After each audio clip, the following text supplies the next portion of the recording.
किसी गांव में दो मित्र रोहन और संदीप रहते थे। रोहन बहुत ज्यादा धार्मिक प्रवृत्ति का था और वो मानता था कि भगवान उसका हर काम कर देंगे। दूसरी ओर संदीप बहुत ज्यादा मेहनत करता था। एक बार दोनों ने मिलकर कुछ जमीन खरीदी जिस पर दोनों ने मिलकर फसल उगाने की सोची। अब संदीप तो दिन भर खेत में मेहनत करता, लेकिन रोहन कुछ काम नहीं करता।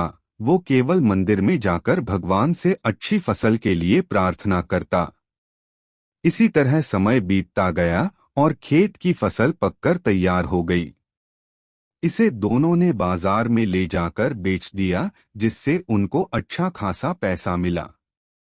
घर आकर संदीप ने रोहन से कहा, देखो दोस्त, खेत में मैंने ज्यादा मेहनत की है, इसलिए इस धन का ज्यादा हिस्सा मुझे मिलना चाहिए। संदीप की बात सुनकर रोहन बोला, नहीं नहीं, इस धन का ज्यादा हिस्सा मुझे मिलना चाहिए, क्योंकि मैंने ही अच्छी फसल के लिए भगवान से प्रार्थना की थी, तभी हमको अच्छी फसल हुई है।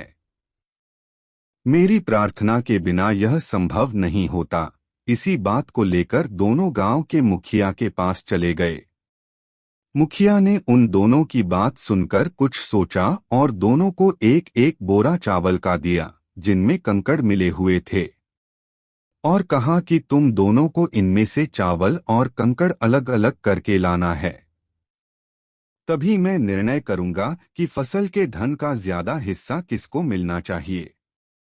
दोनों दोस्त चावल की बोरी लेकर अपने अपने घर चले गए। संदीप ने तो रात भर जागकर चावल और कंकड़ को अलग कर दिया।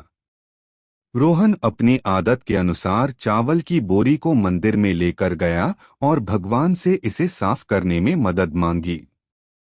भगवान से इसे साफ करने की प्रार्थना करके आराम से सो गया। अगले दिन सुबह संदीप चावल और कंकड़ को अलग अलग करके उसे मुखिया के पास लेकर चला गया। रोहन भी बोरी को मंदिर से उठाकर वापस मुखिया के घर ले आया। रोहन को पूरा भरोसा था कि भगवान ने उसका काम कर दिया होगा। अब मुखिया ने दोनों से पूछा कि बताओ, तुमने कितने चावल साफ किए। इस पर संदीप ने तो जितने थे उतने बता दिए।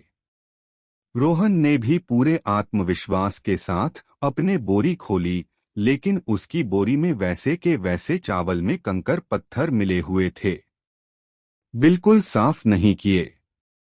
अब मुखिया सारी बात समझ चुका था कि रोहन बिल्कुल मेहनत नहीं करता है, इसीलिए अनाज के धन में भी कम हिस्सा मिलना चाहिए।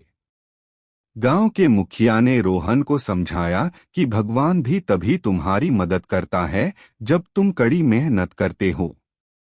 हर काम में तुम भगवान के भरोसे बैठे रहोगे और मेहनत नहीं करोगे तो इस दुनिया में पीछे रह जाओगे। रोहन को मुखिया की बात समझ में आ चुकी थी, वह भी संदीप के साथ साथ जमकर मेहनत करने लग गया। दोस्तों, इस कहानी से हमें यह शिक्षा मिलती है कि भगवान से प्रार्थना करना ठीक है, लेकिन साथ ही साथ हमें कड़ी मेहनत भी करनी है। आपकी किस्मत तभी चमकेगी जब आप अपना 100% देंगे।